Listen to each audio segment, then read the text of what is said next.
holding Mexico accountable. It's October 17th, 2025, and these are your headlines. Congresswoman Monica de la Cruz is calling for Mexico to finally be held accountable for violating an 80-year-old water treaty with the United States.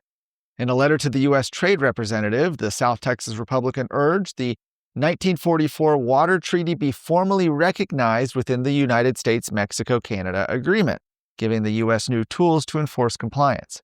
De la Cruz said Mexico's pattern of inconsistent and insufficient water deliveries along the Rio Grande has created a persistent deficit that's devastating farmers, ranchers, and local communities. The 1944 treaty governs how water from the Rio Grande and other rivers is shared between the two nations. Oversight currently falls to the International Boundary and Water Commission, which De la Cruz says has not proven sufficient to ensure timely and predictable deliveries. Mexico has repeatedly failed to meet its treaty obligations since 1994. Despite renewed promises this spring, water deliveries remain far below required levels. Economists estimate nearly $1 billion in agricultural losses last year alone. Local leaders warn the shortages are also crippling growth and construction across the region. Public comments on including the treaty in the USMCA will be accepted until November 3rd. Houston physician Dr. Mary Talley Bowden says she will appeal the Texas Medical Board's decision to issue a public reprimand against her, ending a years-long disciplinary battle that drew national attention. The board voted today to adopt a judge's finding that Bowden engaged in unprofessional behavior when she tried to help a hospitalized COVID-19 patient at a Fort Worth facility where she lacked privileges. Bowden had sent a nurse to administer ivermectin under a court order, unaware that an appeals court had already stayed that order. The ruling stopped short of suspending or revoking her medical license, but required her to disclose the reprimand to any hospital where she practices, and it will remain on her record indefinitely. Bowden says the process violated her constitutional rights, calling the state's administrative judges unaccountable to the people.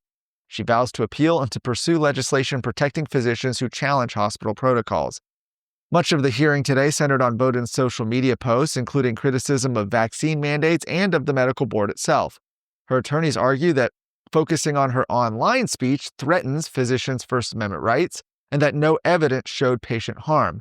Board President Dr. Sharif Zafran denied any political motive, saying the agency was legally required to investigate once a complaint was filed and would have acted the same against any physician treating a patient in a hospital without privileges. Bowden's legal appeal and her fight for medical freedom potentially now, to the courts. Real Texan. I hope you'll sit down with Texas Scorecard every Sunday as we visit with real Texans who are doing real things to make the Lone Star State shine even brighter. We're going to be talking to activists and politicians, but we're also going to be talking with men and women who are shaping business in Texas and driving for a better culture.